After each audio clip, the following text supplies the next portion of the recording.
Hey everyone, Chinese mag and grip pistol blaster. In the last 2 years we saw a bunch coming out on the market, but they are far from being equal, so time for a small tier list. I'm the old nerf guy, welcome to Tag.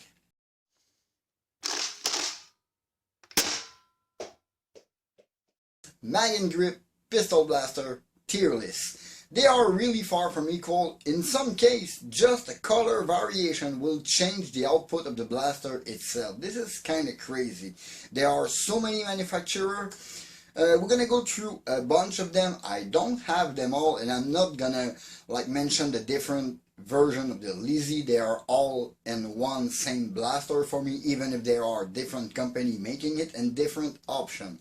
I won't mention the compatibility with magazine because all of these blasters have each their own magazine to fit in. So this is not gonna be any factor in my tier list. I am mostly gonna go check on the quality, the performance, and the modability of the blaster. Please make abstraction of any modification on the blaster, mostly the extended barrel, because they don't come with it.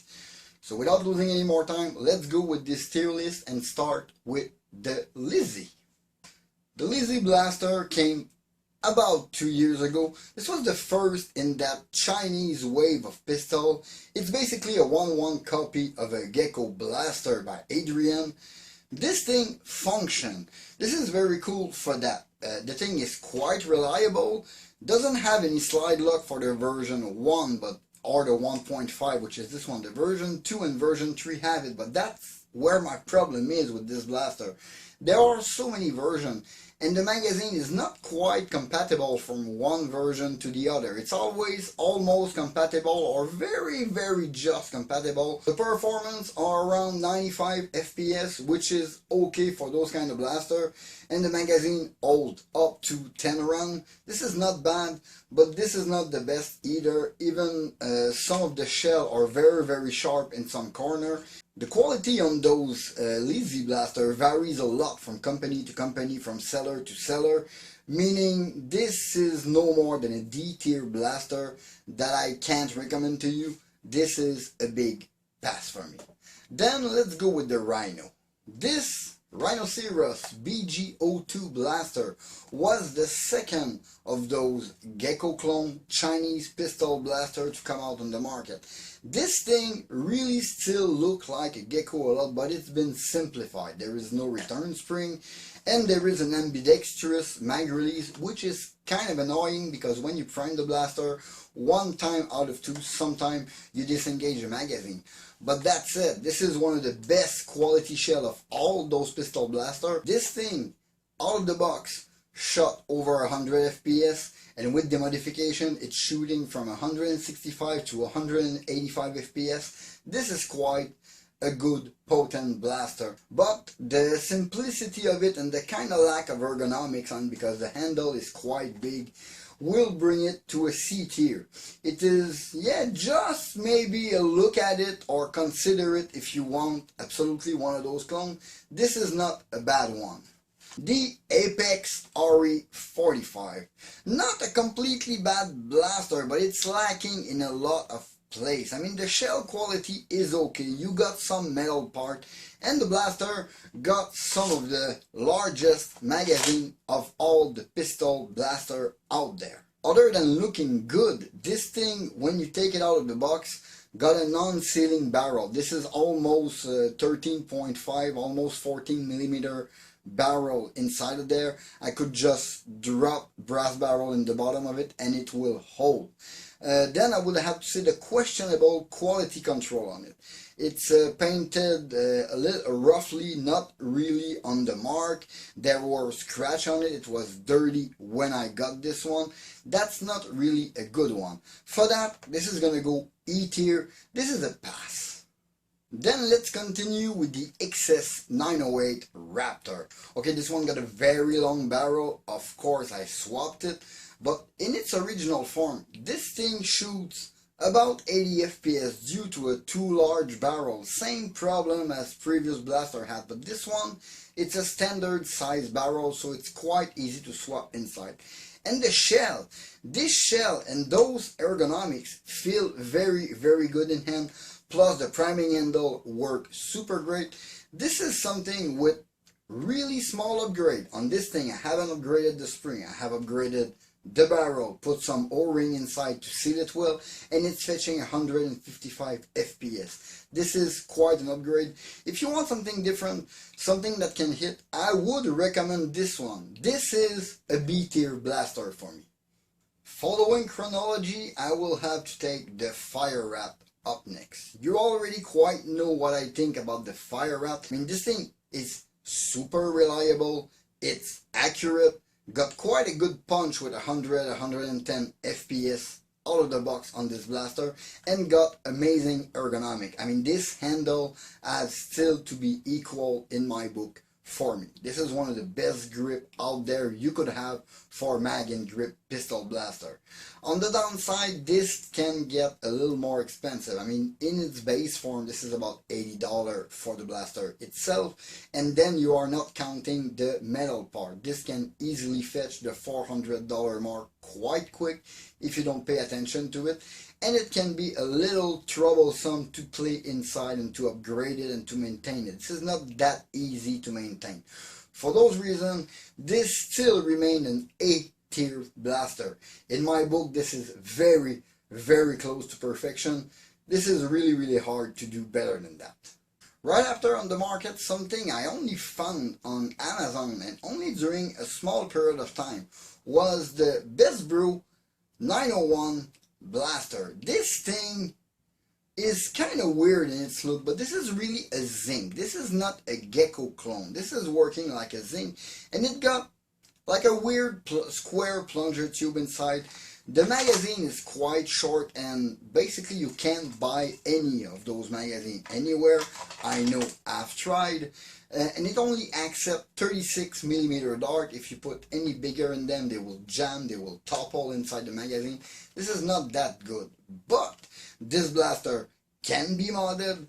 The quality of the shell is quite good, and this was $10 or $12. This is really inexpensive to experiment. It still got to have its paint job, but I have to give it an E tier blaster. For this thing, it's gonna go right next with the RE45, so it's a pass in the end. For the next two, it's gonna be a funny thing. The next two are gonna be the K100 and the K200 Thunder Dragon. Let's start with the K100. This crisp white shell is very soft, like almost it's a super smooth finish, almost latex or silicone finish. This is amazing to the touch. This is one I would be very worried to get dirty. I mean, this finish is really what makes this blaster. The look is awesome on it, because other than that, I would have to say that it functions, because the performance are really low, like under 80 FPS, even with a sealing barrel and a good seal into the blaster.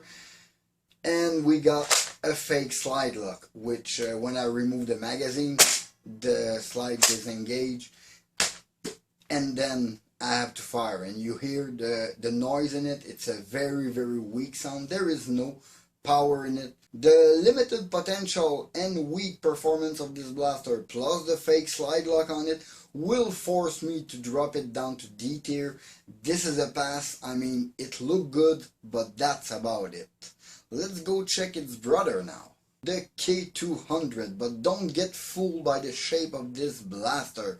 Every single one of the K200 I had in my hand didn't catch, didn't function. This is basically the same kind of deal you had with the other one, with a more ugly generic plastic shell on it. You got some texture on those blue parts, but it's very far from the quality you have on the white version. But this one, there's a slight problem. It doesn't work. If you put what kind of impact, whatever on it, it will not catch, and by design, the shape of the catch inside is made so it will not stay on the plunger. Meaning, I can use it like that, bring it back, and it didn't catch. It fires right back when I released it. This is not a good one. For that reason, this blaster, this garbage of a blaster of K200 Thunder Dragon, is falling out of the list. This is not counting. This is a non-functioning blaster. I wasn't able to fire test it because it doesn't work. Next in the list would be DS200S Viper. This is a 110 FPS blaster out of the box with a really high quality magazine. I mean, this is kind of the best you can grab on the market. You can't really go wrong with a Viper. Even more than today, the newer version of those Viper got a screw-in barrel which help with swapping it or just plain tuning your blaster. This is pretty much what the S200 Fire Rat was, but with everything improved. Better ergonomic, easier to work on. This is like a charm to unpin it, remove the top slide, go swap your spring, reassemble it. This is very easy. As for the Fire Rat, this is maybe a tad more expensive to buy, 5 to 10 bucks more than a Fire Rat, but there are more part available on the market for it. If you want to take an example, my CNC Viper, you can have an idea. This one is pretty much completely metal with a twin barrel. This one is a plastic one, but the difference between the two is this one is worth maybe $80 and this one is worth more in the 400. So that's pretty much the thing, but you can bring this blaster and put it to the level you want because there is part available for it. And you can't go wrong. This is the most reliable, the most accurate, and I think the most powerful out of the box of those injection molded Gecko clone or Gecko architecture blaster. I don't like to say Gecko clone. Gecko architecture blaster. This is the cream of the crop. This is S tier, top of the list. You can't go wrong. My #1 recommendation on this list. After perfection, I can't really go to a bad one, so let's talk about the Conley T21 quick disassembly blaster. This one is awesome for one reason. This is kind of a budget Viper blaster. A few hiccups here and there, but the shell quality is amazing. There is metal pin to quickly split it in half so you can swap your spring, lube it. Unfortunately, this barrel is not exactly standard, but I saw in a more recent listing that this barrel system was updated for a screw-on dart gate inside with a more standard 16mm barrel. This would be amazing if I can put my hands on it.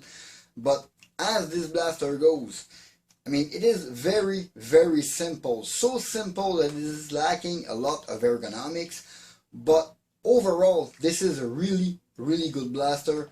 B tier, can't really go wrong with this one either, and it's one of the cheapest blaster on this list. Plus, it comes with a holster.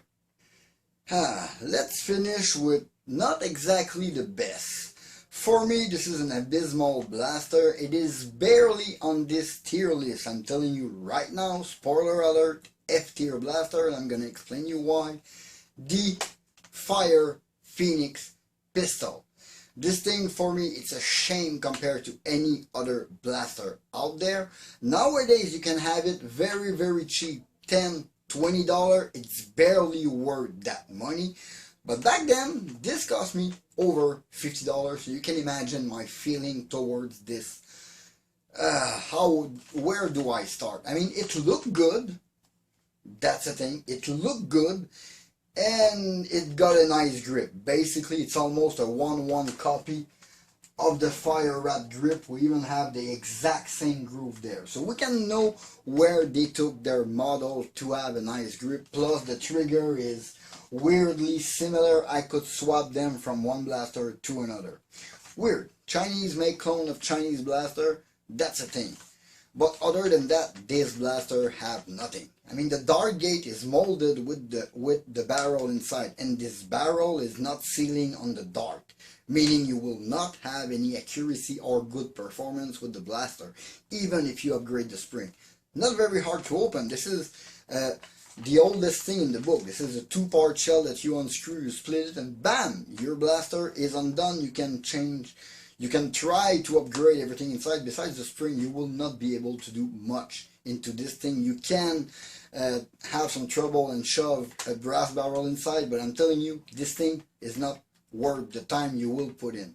I only put it F tier because the K200 fell out of the list because it didn't work, and this one, well, it worked. It worked like a charm. But my main gripes with this thing, it comes with the worst thing, which are very, very hard, solid FVJ dart that come with this blaster. For all of those reasons, yeah, F tier is going to stay there. I think it's the last time you've seen it. Remember that this tier list was only based on my opinion when I open up, modded the blaster, test them, either on review, on or off camera. So let's start at the bottom of the list. There is one on the floor, which is the K200, which didn't make the list. Then on the F tier, we have the Fire Phoenix. On E tier, we have the RE45 and the Best Brew 8901. On D tier, we have the K100 blaster and the Lizzy blaster. On C tier, the Rhinoceros BG02 blaster. On B tier, the Raptor XS908 and the T21 Conley blaster. For the A tier, we have the Fire Rat, which is very, very close to S tier being a perfect blaster, but there is too many quirks here and there with it, and it kind of be too much fiddly to play with it and to maintain it. So for that reason, it's going to stay in A. And in S, it is, to my sense, the perfection in pistol blaster. It's the Viper, and not even in the CNC version, but just in the stock version. This is the one you can't really go wrong with it. Hopefully this list might help you make a choice if you are shopping for one, and you will not fall into the trap of buying what is a garbage blaster. To go real quick on this list, remind yourself that C and above you can consider buying. Under C, don't even think about it, don't touch it, you will save your money. Yeah, I think that's it for a small video. In the meantime, you can always follow me on Facebook and Instagram at thatoldnerfguy. Please leave a like and comment, subscribe for more content. Don't forget to hit that bell to notify for my latest video. This was Dave Fatag. Thank you for watching. See you next time. Bye.